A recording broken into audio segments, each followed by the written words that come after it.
Olá pessoal, tudo bem com vocês? Hoje eu estou aqui com a Adriana Baraúna e hoje a gente vai conversar sobre a microfisioterapia e como ela pode ser associada também com a hipnose clínica, num tratamento em conjunto. Há 2 anos atrás eu gravei um vídeo com a Adriana, então hoje é um grande prazer, depois de 2 anos, te receber de novo. Igualmente. E vamos ao nosso vídeo. Então, a primeira pergunta, que muita gente não conhece, até quando eu cito, microfisioterapia, a pessoa fala micro o quê? Então, o que é a microfisioterapia? Então, a microfisioterapia, ela é uma terapia manual. Então, nós trabalhamos com toque, é um toque suave. Esse toque feito diretamente no corpo, sobre as vestes, mesmo sobre a roupa. Nós seguimos mapas de pesquisa para fazer esse toque, não é um toque aleatório. E a gente vai buscar, através desse toque, identificar uma desvitalização. O corpo da gente tem um ritmo vital, tem ritmos vitais, na verdade, e a gente vai buscar identificar uma disfunção nessa vitalidade, através do toque. Então, no momento em que a gente identifica, a gente também estimula para que o próprio organismo rearrume a essa vitalidade que foi desorganizada. E aí, nesse princípio, que é a capacidade de autorregulação que o corpo tem, a gente está estimulando para que você entre de novo num fluxo de autocorreção. Então, a micro funciona assim. Então, é como se... Mas e como é que acontece essa desvitalização? Então, nós passamos por diversas circunstâncias o tempo todo. Agora mesmo a gente está passando por essa circunstância, Sim. Da restrição, de ir e vir, do medo. Então, para muitas pessoas, lidar com isso é complicado, em algum aspecto. Então, foi uma coisa que nos pegou de modo súbito e eu não tive tempo nem de me reorganizar direito. E precisei tocar o barco. Então, essa situação, ela causa um impacto em mim. E ela pode gerar uma desvitalização, como uma cicatriz, numa determinada parte do meu organismo. E, diante dessa desvitalização, eu não consigo mais manter as minhas funções da forma como elas vinham acontecendo. Meu corpo está tentando se ajustar a essa nova realidade, mas já com uma certa dificuldade. Então, a desvitalização, o que a gente chama de cicatriz patogênica, que é justamente onde a gente vai intervir, ela acontece depois de uma situação súbita, considerada traumática, que acontece e que nos pega de maneira desprevenida, não me permite ativar os meus mecanismos de autorregulação. É como se fosse então, não, você mesma falou, é uma espécie de trauma. É um trauma. E o trauma ele tem esse poder, porque você precisa continuar vivendo. Exatamente. Só que o trauma acontece quando vem algo intenso demais, quando vem algo abrupto demais, ou ele é muito rápido.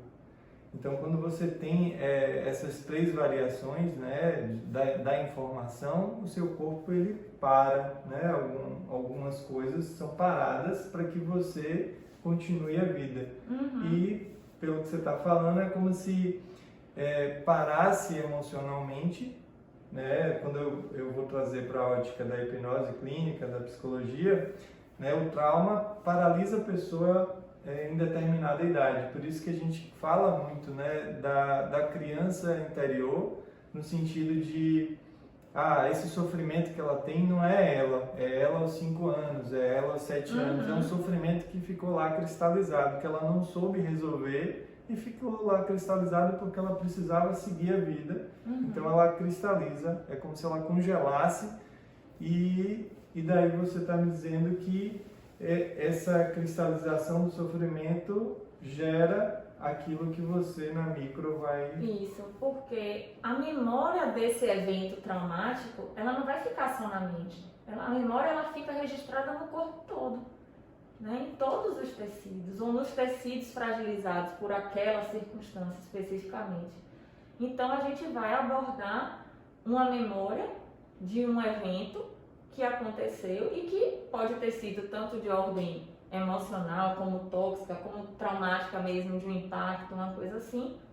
E essa memória, ela teve uma interferência no seu tecido biológico, né? Então ela pode estar trazendo uma repercussão também de ordem, tanto de ordem física quanto de ordem somatoemocional, né? Uma desordem no físico que pode trazer uma questão também emocional. Então, e mas como é que acontece esse mecanismo? No sentido de, tem uma parte da micro que aí que eu acho bem interessante, né, e que algumas pessoas também trazem como interessante, é que você, assim como a hipnose, né, acessando o lado inconsciente da pessoa, a mente inconsciente, na micro, pelo toque, você consegue ter uma noção de quando aquele trauma é iniciado em relação ao tempo. Uhum. Como é que isso funciona?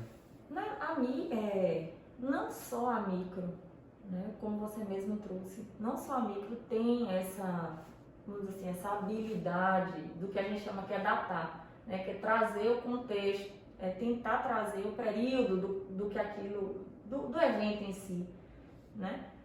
Mas, então eu gosto de sempre dizer assim, quando a gente tem uma árvore, a árvore, quando você corta, um especialista, ele é capaz de ler a árvore, aquele tronco, ele vai saber dizer, né, se tiveram períodos de enchente, períodos de seca, períodos de infestação de algum animal, porque o tronco guarda ali as memórias, né, nos vários anéis que tem. E a gente também, né, tudo que a gente vivencia de bom e de não bom, né, que a gente considere não positivo, também marca o nosso corpo. No momento em que a gente está ali tocando aqueles circuitos, né, as camadas que a gente tem, porque nós temos muitas camadas, no momento que a gente está tocando essas camadas, a gente está também acessando essas informações, aqueles momentos, né, que foram difíceis. Então a gente consegue, por conta desses mapas, trazer essa informação do período, né, em que isso aconteceu, em que o trauma aconteceu. É legal. É como se ficasse, então, além de marcado no corpo, meio que datado pelo nível, né, de bloqueio. É porque a mente da gente, né, a mente consciente da gente é muito pequena, você sabe. Sim, a capacidade do HD é muito pequena. O inconsciente é imenso. Então, no momento em que acontece uma situação considerada para mim difícil, que me pega desprevenida, eu tenho uma capacidade de guardar informações de absolutamente tudo daquele momento ali, né? Então, do tempo, do dia, da temperatura do que estava fazendo, da textura da roupa, do cheiro que eu senti, da voz da pessoa, tudo, o corpo guarda tudo. Não fica acessível conscientemente, mas inconscientemente está tudo lá. Então é muito mais fácil, né, de você conseguir acessar, porque é um manancial grande de informações que tem ali.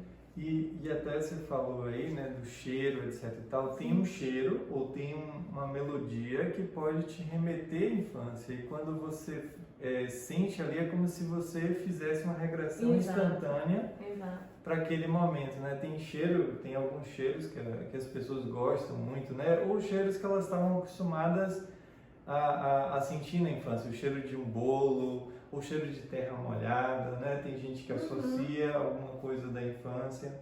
Então isso tudo vai engatilhando como se fosse uma mini regressão, né, instantânea que a pessoa faz quando tem aquele olfato. Por isso que dá aquela sensação tão boa. Sim. Tá, mas aí eu vou fazer uma pergunta que é mais para as pessoas saberem. Dói?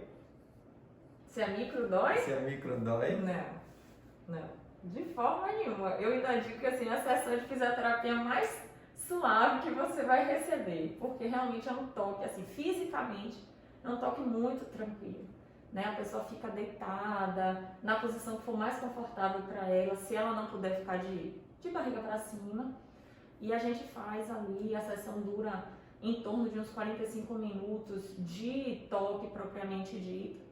A gente pode conversar um pouco antes, né, para colher as informações, mas de manipulação mesmo é no máximo 1 hora e é bem suave, bem suave. Eu pergunto porque muita gente tem medo da dor, foge, né, de pensar, pode achar que você vai não vai estalar, não vai ter nenhuma manobra brusca, não tem nada disso, é bem suave, né? E quem é que pode ser ajudado com a micro? Então, todas as pessoas podem ser ajudadas, né, pela micro. Não tem uma restrição de idade. Idosos, crianças pequenas, às vezes crianças recém-nascidas, né, que têm às vezes uma demanda específica, elas podem vir fazer uma sessão. Mulheres que estão gestantes. O nascimento, a criança, né, dependendo da forma como acontece, pode ser muito traumático, né? Já é um evento que tem tudo para ser traumático, no sentido de é abrupto demais, é intenso demais, né? Às vezes é rápido demais. E às vezes questões, porque a gente guarda memórias muito anteriores ao nascimento, né? E às vezes cargas genéticas dos pais. Exato, né? E até as questões da própria gestação. Às vezes a gente pode ter, né, durante a gestação, alguma demanda, né, a mãe ou o pai, ou os dois, ou não alguma tá passando por circunstância. E a criança que está ali, ela está vivenciando também tudo isso. Então, às vezes, crianças recém-nascidas também podem fazer. Não tem uma restrição. Em alguns processos de regressão, né, a pessoa volta até para a barriga da mãe e a primeira raiva ou o primeiro medo acontece ali, dentro da gestação. Pelo menos é isso que ela traz como informação. Né? A gente não pode checar, não tem como checar, mas esse é o conteúdo. É o conteúdo que vem desde a vida intrauterina, né? Onde acontecem os primeiros sofrimentos ali. E às vezes aquela gestação foi bem complicada, né? Com bastante briga, bastante estresse, e a criança está se alimentando dali, né? O mundo dela é aquilo ali. Então, ela está vivenciando e se desenvolvendo, né? A partir dali. E aí é bem interessante quando você verifica o sofrimento, porque quando a gente vai fazer regressão, a gente não encaminha para um momento. A gente dá um comando. Quando é que inicia essa tristeza? Quando é que inicia esse sofrimento? E a mente da pessoa é que leva ela, é quem, digamos, data, né? Dá um momento em que acontece aquilo. É uma coisa importante que você falou e que eu queria até pontuar também. Essa questão da data, da informação dentro da micro. Né? O que a gente fala muito é assim, a gente não vai não vai dizer o que foi que aconteceu, eu não tenho como saber o que foi que aconteceu. A gente traz um contexto dentro do que a gente encontrou e às vezes a pessoa tem uma recordação, mas a memória é do paciente. Sim. Não somos nós que vamos dizer. Então muitas pessoas às vezes vêm para a sessão porque querem saber, então querem que a gente diga algo, o que não vai acontecer. E a micro funciona... E outros não vêm por medo de que a gente descubra algo. Eu digo, a gente não vai descobrir nada. A gente vai corrigir e vai lhe trazer um contexto. Se você tiver alguma recordação e quiser compartilhar, a gente vai ouvir. Eu vou escutar. Mas se você até tiver uma memória e quiser guardar para você, é sua. O corpo vai dar conta daquilo ali, né? Então, muitas vezes a pessoa vem e também não lembra de nada e nem por isso vai deixar de surtir o efeito.